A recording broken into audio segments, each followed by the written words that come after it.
Okay, in this video I'm going to show you how to put a Form 1098-T tuition statement into the NTS tax software.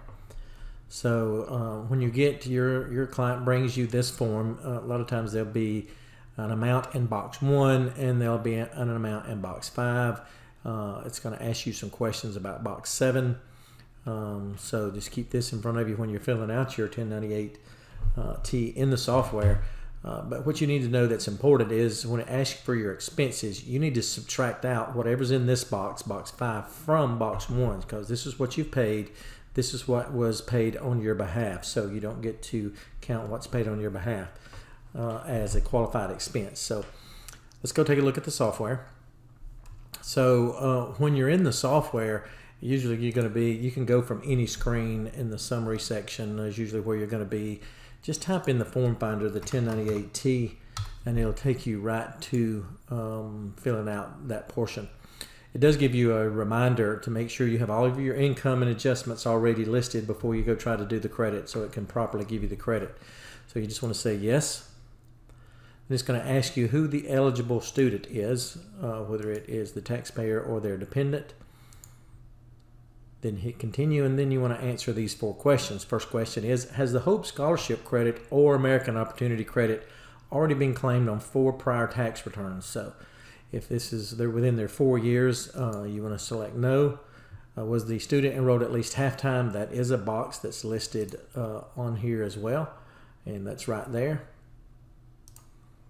So you want to say yes. Did the student complete the first 4 years of post-secondary education before 2020?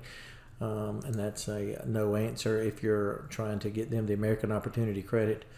Was a student convicted before the end of 2020 of a felony for possession or distribution of a controlled substance? And then you want to answer that question. And then hit continue. Got a couple of more questions. Did the student receive the Form 1098-T from this institution? In years past, you had to have a Form 1098-T to be able to claim the credit. You do not anymore. But if you do have one, you want to make sure you have to check yes. Did the student receive 1098-T from this institution with box 2 filled out and box 7 checked? So if that's the case, just check yes or no. Then hit continue. Now you want to list your college, whatever it is on there. So we're just going to use this here. And then it's going to ask for their federal identification number off of that 1098-T. Once you've done that, you've already got your institution in there. Now it's time to figure those expenses. Remember, we talked about the qualified expenses, what they were, and that's where you got to make sure you deduct box 5 from box 1, and it will give you a reminder here as well. Please ensure that you reduce the amount entered for qualified expenses by any scholarships or grants received, and that is in box 5. So make sure you do that, and we're just going to say this was $2,500.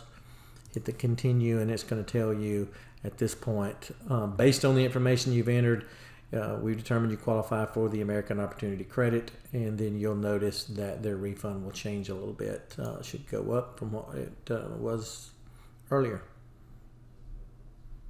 So it went from $68,000 to $8,000, so they did get a credit, and that's how you put in a 1098-T form.